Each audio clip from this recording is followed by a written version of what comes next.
Next one Bowley's QF next topic అండి. The next topic I will tell you business స్టాటిస్టిక్స్లో second యూనిట్లో ఉన్నాం. వ్యాపార గణాంక శాస్త్రంలో సెకండ్ యూనిట్లో ఉన్నామండి. అందులో మెజర్స్ ఆఫ్ డిస్పర్షన్లో 4 టాపిక్స్ కంప్లీట్ చేసుకున్నాం. సో అలాగే మెజర్స్ ఆఫ్ స్క్యూనెస్లో రిలేటివ్ మెజర్స్ ఆఫ్ స్క్యూనెస్లో Karl Pearson of coefficient of skewness complete చేసుకున్నాం. So second one Bowley's coefficient of skewness గురించి డిస్కస్ చేసుకుంటున్నాం. వ్యాపార గణాంక శాస్త్రంలో సెకండ్ యూనిట్లో ఉన్నాం. సో అందులో విచలనాల్లో 4 పద్ధతులు కంప్లీట్ చేసుకున్నాం, మొదటి 4 పద్ధతులు. సో ఆ తర్వాత వైషమ్యంలోకి వచ్చాం. వైషమ్యంలో పరమ వైషమ్యమానం అంటే ఏంటో తెలుసుకున్నాం. సో సాపేక్షక వైషమ్యమానాల్లో ఉన్నాం. సాపేక్ష వైషమ్యమానాల్లో మనం కొన్ని పద్ధతులను చూడడం జరిగింది. అందులో కార్ల పియర్సన్ వైషమ్య గుణకం ప్రకారం మనం ప్రాక్టికల్గా ఏ విధంగా అనేది వాట్ ఈజ్ వాట్ కూడా మీనింగ్ ఆఫ్ డెఫినిషన్స్ తెలుసుకున్నామండి. Next Bowley's coefficient of skewness అంటే బౌలీస్ వైషమ్య గుణకం గురించి తెలుసుకోవడం జరుగుతుంది. సో డిస్కస్ చేసుకుంటున్నాం. The next topic I will tell you Bowley's coefficient of skewness. So A.L. Bowley developed and other measures of skewness on the basis of quartiles in a symmetrical distribution. First and third quartiles are equidistant or equal from median, and the difference between third quartile and median will be equal to the difference between median and the first quartile. So symmetrical distribution equal to median minus q1, so equal to q3 minus median. అయితే ఇక్కడ ఏంటంటే Q1 Q3 ఈ మధ్యలో ఉన్నదే Q2 median అని మధ్యగతంగా తీసుకోవడం జరుగుతుందండి. ఇక్కడ మనం క్వార్టైల్స్ అంటే 4 ఈక్వల్ పార్ట్స్ 4 భాగాలుగా విభజించాము క్వార్టైల్స్ని. సో ఈ ప్రకారం చూస్తే ఏఎల్ బౌలీ ఏం చెప్తున్నారంటే స్క్యూనెస్ని క్వార్టైల్స్ ఫార్ములా ఉపయోగించి ఆ విధంగా పౌనఃపున్యం యొక్క విభాజనం ఫ్రీక్వెన్సీ డిస్ట్రిబ్యూషన్ అనేది జరిగితే సో అప్పుడు అన్ని వాల్యూస్ సరిసమానంగా వస్తాయి అని చెప్పడం జరిగింది. అలాగే పోల్చుకోవడానికి కూడా సరిసమానంగా పోల్చుకోవడానికి కూడా ఇక్కడ విభజించుకోవడానికి కూడా ఉపయోగపడుతుందని చెప్పడం జరిగింది. అందుకని 4 సమాన భాగాల్లో మొదటిగా మనం 25%, రెండోగా 75% ఇస్తాం. ఈ మధ్యలో ఉన్నదే Q2 అవుతుంది కనుక దాన్ని మనం మీడియన్ అని చెప్పడం జరిగిందండి. సిమెట్రికల్ డిస్ట్రిబ్యూషన్ స్టాటిస్టికల్ ఇన్వెస్టిగేషన్ ప్రకారం గణాంక శాస్త్రజ్ఞులు చెప్పడం జరిగింది, స్టాటిస్టికల్ ఇన్వెస్టిగేటర్స్. సో అయితే ఇక్కడ ఫైనల్ ఏంటంటే టోటల్లీ మీజర్స్ ఆఫ్ స్క్యూనెస్ ఇక్కడ అబ్జర్వ్ చేస్తే on the basis of relationship between 2 quartiles and median skewness can be measures and it is called quartile measures of skewness or Bowley's measures of skewness. అంటే measures of స్క్యూనెస్లో ఏంటంటే ఏ రిలేషన్షిప్లో అయినా ఇక్కడ మనకి ఈ రిలేషన్షిప్ మెజర్స్ ఆఫ్ స్క్యూనెస్లో మనం బౌలీ ప్రకారం చూస్తే అయినా 2 క్వార్టైల్స్ని మనం తీసుకోవడం జరిగింది, మధ్యలోది మీడియన్గా తీసుకోవడం జరిగింది. ఈ విధంగా క్వార్టైల్ డీవియేషన్ అనేది కంప్లీట్ చేయడం జరుగుతుందని ఆ క్వార్టైల్ డీవియేషన్లో క్వార్టైల్స్ని ఉపయోగించి మెజర్స్ ఆఫ్ స్క్యూనెస్ SKB అని డినోటెడ్ చేయడం జరిగింది ఈ యొక్క ఫార్ములాకి. అయితే బౌలే యొక్క వైషమ్య గుణకాన్ని డినోటెడ్ SKB ఈక్వల్ టు బౌలే యొక్క వైషమ్య గుణకం యొక్క సూత్రం. బౌలీ వైషమ్య గుణకం యొక్క సూత్రం SKB equal to Bowley's coefficient of skewness equal to Q3 plus Q1 minus 2m by Q3 minus Q1. First one Q3 equal to third quartile, Q1 equal to first quartile, m equal to median, SKP equal to coefficient of skewness అండి. మనం ఇక్కడ ఈ పద్ధతిని ఈ మెథడ్ని 3 వేస్లో follow అవ్వచ్చు. Individual series, discrete series, continuous series. Individual series, discrete, continuous series. SKP Bowley's coefficient of స్క్యూనెస్ని బౌలే వైషమ్య గుణకాన్ని 3 పద్ధతుల్లో లెక్కించవచ్చు. వ్యక్తిగత శ్రేణులు, విచ్ఛిన్న శ్రేణులు, అవిచ్ఛిన్న శ్రేణులు. మొదటగా వ్యక్తిగత శ్రేణులు individual series. From the following data calculate Bowley's coefficient of skewness.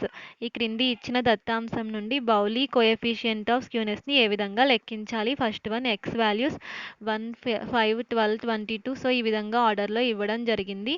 అయితే calculate coefficient of Bowley skewness. Serial number X values మనం ఆర్డర్లో నోట్ చేసాం. First of all serial number వాల్యూస్ని తీసుకోవడం జరిగింది. నెక్స్ట్ వన్ X వాల్యూస్ తీసుకోవడం జరిగింది. N వాల్యూ వచ్చేసరికి 7 అండి. So next m equal to n plus 1/2 ఎత్ item, m equal to 7 plus 1/2 ఎత్ ఐటమ్, m ఈక్వల్ టు 8/2 ఎత్ ఐటమ్ అండి, m equal to 4th item. So m equal to 9. అంటే మనం ఇచ్చిన వాల్యూస్కి ముందుగా 2 కాలమ్స్ తీసుకున్నాం. సేమ్ యాజ్ ఇట్ ఈజ్గా నోట్ చేసుకోకూడదు, సీరియల్ నెంబర్ 1 నోట్ చేసుకోవాలి ఆర్డర్లో. కానీ ఎక్స్ వాల్యూస్ నోట్ చేసేటప్పుడు మనం ఇక్కడ అసెండింగ్ ఆర్డర్ కంపల్సరీ ఫాలో అవ్వాలి. ఆరోహణ క్రమాన్ని ఫాలో అవుతూ అసెండింగ్ ఆర్డర్లో ఎక్స్ వాల్యూస్ని అమర్చాలి. వాడు ఇస్తే ఓకే, లెక్కలో ఇవ్వకపోతే మనం ఆరోహణ క్రమం అసెండింగ్ ఆర్డర్లో రాయాలండి. N value total number of items serial number 7. Total అంటే టోటల్ చేయకూడదు, ఇచ్చిన వ్యక్తిగత శ్రేణుల్లో టోటల్ చేయకూడదు, లెక్క పెట్టుకుని కౌంట్ చేసుకుని ఇండివిజువల్ సిరీస్లో వేసుకోవాలి అంతే. మీడియన్ ఫస్ట్ క్యాలిక్యులేట్ చేస్తే n ప్లస్ 1/2 ఎత్ ఐటమ్. సో మొత్తం final m equal to 4th item అంటే సీరియల్ నెంబర్లో ఇక్కడ మీడియన్ ఈక్వల్ టు 9 వచ్చిందండి. Next q1 equal to n plus 1/4th item. So ఇక్కడ q1 equal to second item, రెండవ అంశం అంటే సెకండ్ 4 వచ్చింది. q1 equal to q3 equal to 3 into n plus 1/4th item అంటే q3 equal to finally 3 into 7 plus 1/4 ఎత్ item 24, 3 into 8 24/4 ఎత్ item. So 6th item వచ్చింది అంటే q3 equal to, so 6th item అంటే 7. సో నెక్స్ట్ వచ్చేసరికి SKB equal to, so SKB equal to q3 plus q1 minus 2m q3 minus q1 అండి. So SKB equal to ఈ ఫార్ములాని apply చేస్తే మనం SKB బౌలీ ఫార్ములాని individual సిరీస్లో apply చేయాలి. q3 17, q1 4. So median 9 minus 2 into 9, 17 plus 4 21 minus 2 into 9 18/17 minus 4 13, 21 minus 18 3. So next step by 13, 3/13 equal to SKB equal to 0.230. ఇక్కడ కూడా coefficient of బౌలేస్ క్యూనెస్లో కూడా మనకి జీరోతోనే ఆన్సర్ నెగిటివ్ వాల్యూనే వస్తుంది. బౌలే వైషమ్య గుణకంలో కూడా అలాగే పాయింట్ తర్వాత 3 డిజిట్స్ తీసుకోవాలి, మర్చిపోకూడదు. వైషమ్య గుణకాలకు గుణకము అనగానే పాయింట్ తర్వాత 3 డిజిట్స్ వస్తాయండి. ఈ విధంగా ఇండివిజువల్ సిరీస్ వ్యక్తిగత శ్రేణుల్లో ఎస్కేబి కంప్లీట్ చేసుకున్నాం. So next one discrete series విచ్ఛిన్న శ్రేణులు ఫార్ములా ఒక ఎగ్జాంపుల్ చూస్తే calculate coefficient of Bowley X values 20, 10, 25 అని ఇక్కడ ఆర్డర్లో ఇచ్చాడు, ఫ్రీక్వెన్సీస్ ఇచ్చాడు. ఇక్కడ హెడ్డింగ్ పెట్టుకోవాలి, calculate coefficient of Bowley's skewness, arrange the data in ascending order. మనం ముందుగా ఆరోహణ క్రమంలో ఎక్స్ వాల్యూస్ని పౌనఃపున్యాన్ని అమర్చుకోవాలి. 10 ఎదురుగా ఇక్కడ ఫ్రీక్వెన్సీ 30 వేసుకోవాలి, అలాగే 20 ఎదురుగా ఫ్రీక్వెన్సీ 20, 22 ఎదురుగా ఫ్రీక్వెన్సీ 10. సో ఫ్రీక్వెన్సీ కూడా దాని ఎదురుగా ఏదైతే ఉందో ఎక్స్ ఆరోహణ క్రమంలో అమర్చాక దాని ఎదురుగా పౌనఃపున్యం ఏదైతే ఉందో దాన్నే అమర్చాలి. ఎక్స్ వాల్యూస్ అసెండింగ్ ఆర్డర్లో ఎలా రాస్తామో అలాగే ఫ్రీక్వెన్సీ కూడా దాని ఎదురుగా ఫ్రీక్వెన్సీ ఏది ఉందో దాన్ని తీసుకుని ఇక్కడ అప్లై చేయాలండి. నెక్స్ట్ క్యుములేటివ్ ఫ్రీక్వెన్సీ సంచిత పౌనఃపున్యం ఫస్ట్ నెంబర్ 30 యాజ్ ఇట్ ఈస్గా నోట్ చేసి నెక్స్ట్ నుండి క్రాస్గా ఇక్కడ యాడ్ చేసుకుంటూ వెళ్ళాలి. పౌనఃపున్యం ఫ్రీక్వెన్సీకి కలుపుకోవాలి. అప్పుడు ఎన్ వాల్యూ ఫ్రీక్వెన్సీ కాలం టోటల్ చేస్తే 105 వచ్చింది. అలాగే సంచిత పౌనఃపున్యం క్యుములేటివ్ ఫ్రీక్వెన్సీ లాస్ట్ నెంబర్ 105 రావాలి, అప్పుడే రైట్ అండి. 3 కాలమ్స్తో క్లోజ్ చేయాలి. నెక్స్ట్ మీడియన్ క్యాలిక్యులేట్ చేయాలి. ఫస్ట్ n ప్లస్ 1/2 ఎత్ ఐటమ్. సో మీడియన్ క్యాలిక్యులేట్ చేస్తే 53 ఎత్ ఐటమ్ వచ్చింది. సంచిత పౌనఃపున్యం క్యుములేటివ్ ఫ్రీక్వెన్సీలో 60లో ఉంది, దాని ఎదురుగా ఉన్న ఎక్స్ వాల్యూ 22 మీడియన్ ఆన్సర్ అండి. నెక్స్ట్ q1 n ప్లస్ 1/4 ఎత్ item. So q1 equal to 26.5 వచ్చింది. q1 ఎత్ ఐటమ్, q1 అంశం 30లో ఉందండి. సో q1 ఆన్సర్ వచ్చేసరికి 10 అవుతుంది. అదేవిధంగా q3 3 ఇంటూ n ప్లస్ 1/4 ఎత్ ఐటమ్. సో q3 79.5 ఎత్ ఐటమ్, 79.5 అంశం వచ్చింది, అది 85లో ఉంది కనుక 25 q3 ఈక్వల్ టు 25 అయింది ఆన్సర్. సో సారీ అండి, q3 ఈక్వల్ టు 79 అంటే 85లో ఉంది కనుక q3 ఈక్వల్ టు 30 అయింది answer. So q3 equal to 30. So SKB equal to therefore SKB equal to q3 plus q1 minus 2m by q3 minus q1. q3 equal to 30, q1 equal to 10, m equal to 22 ఈ విధంగా apply చేశాక calculate చేస్తే ఎస్కేబి equal to -4 by ముందు కలపాలండి 30 + 10 40 - 2 × 22 44/20 so minus చేస్తే -4/20 so divide చేస్తే ఎస్కేబి equal to -0.2 minus R plus వచ్చినా ఓకే కాబట్టి ఇక్కడ కానీ నెగిటివ్ వాల్యూనే జీరోతోనే రావాలి సో పాయింట్ తర్వాత 3 డిజిట్స్ తీసుకోండి ఒకవేళ 3 డిజిట్స్ రాకపోతే ఒక్కటే వస్తే రెండే వస్తే నో ప్రాబ్లం దాన్నే వేస్తారు ఈ విధంగా డిస్క్రీట్ సిరీస్ విచ్చిన శ్రేణుల్లో ఎస్కేబి కంప్లీట్ అయింది బౌలే వైషమ్య గుణకం నెక్స్ట్ అవిచ్చిన శ్రేణులు continuous series calculate coefficient of skewness for the data given below wages 200 220 అలా మనకి ఇక్కడ క్లాస్ ఇంటర్వెల్స్ ఇచ్చాడు కంటిన్యూస్ సిరీస్లో బౌలే వైషమ్య గుణకం అంటే బౌలే కోఎఫిషియంట్ ఆఫ్ స్క్యూనెస్ అవిచ్చిన శ్రేణుల్లో ఇక్కడ ఒక ఎగ్జాంపుల్ ఇవ్వడం జరిగింది సో మనకి క్లాస్ ఇంటర్వెల్స్ ఫ్రీక్వెన్సీ ఇచ్చాడు ఈ క్లాస్ ఇంటర్వెల్స్ అన్నీ ఇక్కడ అన్నీ కూడా ఎక్స్క్లూజివ్ సిరీస్లోనే ఉన్నాయి 200 to 220 220 to 240 ఎక్కడ కూడా డిఫరెన్స్ లేదు సో ఇవన్నీ ఎక్స్క్లూజివ్ సిరీస్లోనే ఉన్నాయి తర్వాత ఫ్రీక్వెన్సీ కూడా నార్మల్గానే ఇవ్వడం జరిగింది యాజ్ ఇట్ ఈజ్గా నోట్ చేసి ప్రాబ్లం అనేది చేయడం జరుగుతుందండి అయితే coefficient of Bowley skewness X values 200 to 220 220 to 240 ఇలా మనం ఆర్డర్లో నోట్ చేసుకోవాలి ముందుగా హెడ్డింగ్ పెట్టుకోవాలి బౌలే వైషమ్య గుణకాన్ని లెక్కించుట coefficient of Bowley skewness 3 columns X values తర్వాత ఫ్రీక్వెన్సీ కాలమ్ యాజ్ ఇట్ ఈజ్గా తీసుకుంటాం అదే క్యుములేటివ్ ఫ్రీక్వెన్సీ అయితే నార్మల్ ఫ్రీక్వెన్సీలోకి రాసుకుని ఫ్రీక్వెన్సీ కాలమ్ రాయాలి పౌనఃపున్యాన్ని సాధారణ పౌనఃపున్యంలోకి సంచిత పౌనఃపున్యం ఇస్తే కనుక మార్చుకుంటాం లేకపోతే నో ప్రాబ్లం సంచిత పౌనఃపున్యం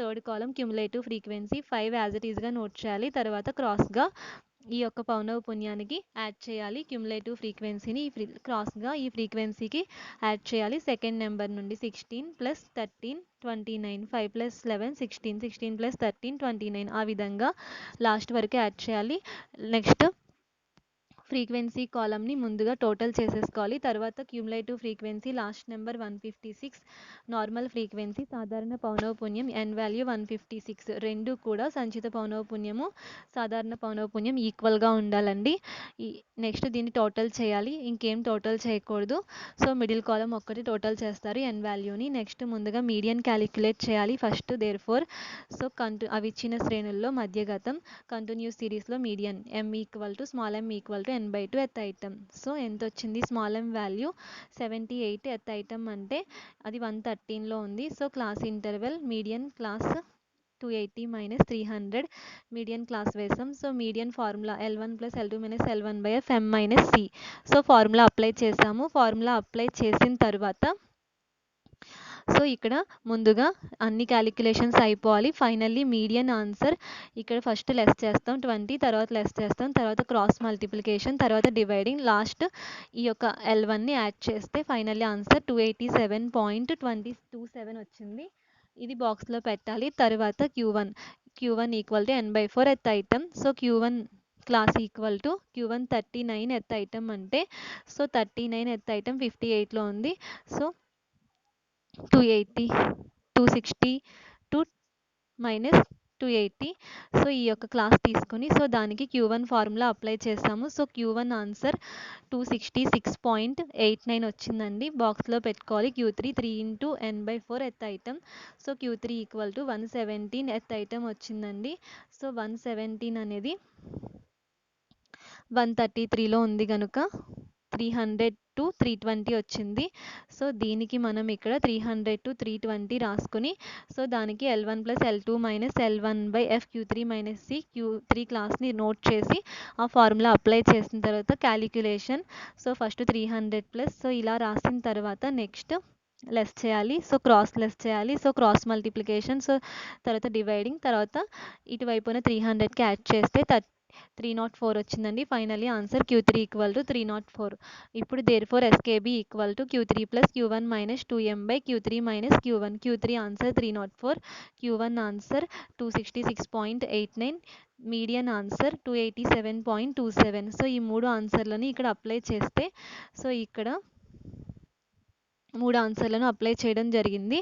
ముందుగా ఈ రెండిటిని యాడ్ చేయాలి. నెక్స్ట్ స్టెప్‌లో ఎస్‌కేబీ ఈక్వల్ టు యాడ్ చేశాక ఈ రెండిటిని లెస్ చేయాలి. బ్రాకెట్‌లో ఉన్నది లెస్ చేయాలండి. ఓకే. సారీ, బ్రాకెట్‌లో ఉన్నది 2m కాబట్టి 2 ఇంటూ మీడియన్ 287.27ని మల్టిప్లై చేయాలి. నెక్స్ట్ స్టెప్‌లో ఎస్‌కేబీ ఈక్వల్ టు రెండిటిని లెస్ చేయాలండి. లెస్ చేసిన తర్వాత -3.65/37.11 వచ్చింది. ఈ రెండిటిని డివైడ్ చేస్తే last one therefore SKB equal to -0.098. బౌలే వైషమ్య గుణకం ఎస్‌కేబీ బౌలే కోఎఫిషియంట్ ఆఫ్ స్క్యూనెస్ అండి. ఫైనల్లీ నెగిటివ్ వాల్యూ 0తోనే వస్తుంది. -r ప్లస్ ఏదైనా రావచ్చు. 0తోనే స్టార్ట్ అవ్వాలి. పాయింట్ తర్వాత 3 డిజిట్స్ ఉండాలి. ఈ విధంగా బౌలే వైషమ్య గుణకం, బౌలే కోఎఫిషియంట్ ఆఫ్ స్క్యూనెస్ కంప్లీట్ అయింది. అయితే ఇక్కడ చూస్తే బిలో అంటే లెస్ దెన్ సిరీస్ అని మనం అనుకున్నాం. ఇక్కడ ఫ్రీక్వెన్సీ అంటే ఇక్కడ లెక్క రివర్స్లో ఇస్తాడు. ఒక్కోసారి అబ్జర్వ్ చేసుకోండి. దాన్ని ఆర్డర్లోకి మారుస్తాం అంతే, ఏం కాదు. ఏంటి క్యుములేటివ్ ఫ్రీక్వెన్సీలో లీస్ట్ నెంబర్ ముందుండాలి కదా, లాస్ట్లో ఉందా ఏంటి అనుకోకండి. లాస్ట్లో ఉందంటే అది రివర్స్లో ఇచ్చాడు. దీన్ని మీరు ఆర్డర్లో నోట్ చేసి అప్పుడు ఆన్సర్ చేయండి. అలాగే ఇది కూడా అంతే. పైన బిలో సిరీస్ అంటే 7, బిలో 7, బిలో 14, బిలో 21 అలా రివర్స్లో ఉంది చూడండి, అలా ఆర్డర్ చేసుకోండి.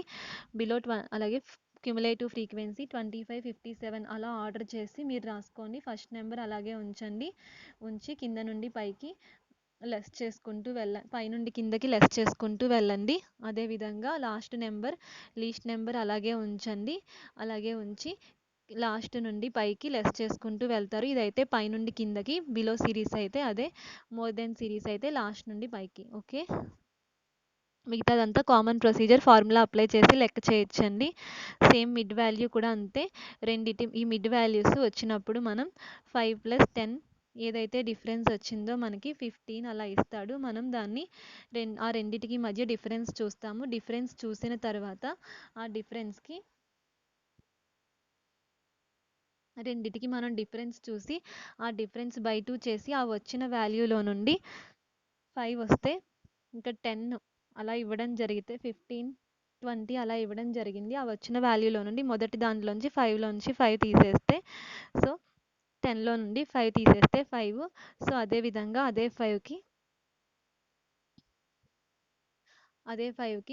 5 కలిపితే 10. అలా మనం ఆ యొక్క మిడ్ వాల్యూస్కి క్లాస్ ఇంటర్వెల్ని కూడా మనం తయారు చేయడం జరుగుతుందండి. ఈ విధంగా మొత్తం మీద కంటిన్యూస్ సిరీస్ ప్రకారం బౌలే వైషమ్య గుణకం కూడా క్యాలిక్యులేట్ చేయడం జరిగింది.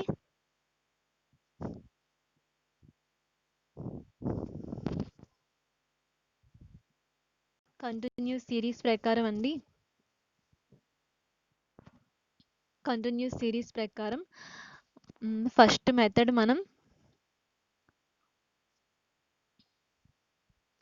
Step deviation method. అందులో 5 మెథడ్స్లో exclusive, inclusive series, less than series or below series, more than series or above series. అదేవిధంగా మిడ్ వాల్యూస్ ఏదైనా ఇవ్వచ్చు. ఏది ఇస్తే అది మనం జాగ్రత్తగా అబ్జర్వ్ చేసుకుని ప్రాబ్లం అనేది చేయాల్సి ఉంటుంది. ఈ 5 పద్ధతులు చాలా మ్యాండేటరీ, ఇంపార్టెంట్ అండి, చాలా important, very very most of important. అయితే ఇచ్చిన శ్రేణుల్లో సోపాన విచలనాల పద్ధతిలో 5 పద్ధతులు అనేవి చాలా ముఖ్యమైనవి. బహిర్గత పద్ధతి, అంతర్గత పద్ధతి, కంటే తక్కువ లేదా తక్కువ, కంటే ఎక్కువ లేదా ఎక్కువ, మధ్య విలువ చాలా ఇంపార్టెంట్ అండి. అయితే ఎక్స్క్లూజివ్, బహిర్గత పద్ధతి ఇది కామన్గా ఎలా ఉందో అలా చేస్తారు, అందులో చేంజెస్ ఉండవు. కానీ మిగతా అన్ని పద్ధతుల్లో కూడా చేంజెస్ వస్తాయండి, మిగతా అన్ని మోడల్స్లో. రిమైనింగ్ మోడల్స్ని మీరు ఈ ఎక్స్క్లూజివ్ సిరీస్లోకి మార్చుకోవాలి, మిగతా పద్ధతులను బహిర్గత పద్ధతిలోకి మార్చుకోవాలి. ఈ ప్రొసీజర్స్ బాగా నేర్చుకోవాలి, చాలా ఇంపార్టెంట్. తర్వాత మిగతావన్నీ ఫార్ములాస్ ప్రకారం ఫాలో అవుతూ ఈ విధంగా మనం ఫార్ములాస్ అన్నీ ఫాలో అవుతూ ప్రాబ్లమెటిక్స్ కంప్లీట్ చేయాలండి. అయితే మనం ఫస్ట్ యూనిట్ నేర్చుకున్నాం, measures of central tendency, arithmetic mean, median, mode, geometric mean, harmonic mean. Second యూనిట్లో ఉన్నాం. సెకండ్ యూనిట్లో మెజర్స్ ఆఫ్ డిస్పర్షన్లో 4 models, range, quartile deviation, mean deviation, standard deviation complete చేసుకున్నాం. అలాగే అందులోనే second part measures of skewness. ప్రాక్టికల్గా మనం కార్లో Pearson coefficient of skewness, Bowley coefficient point of skewness తెలుసుకోవడం, డిస్కస్ చేసుకోవడం జరిగిందండి. ఇవన్నీ చాలా important methods. So read well and very practice well. So thank you.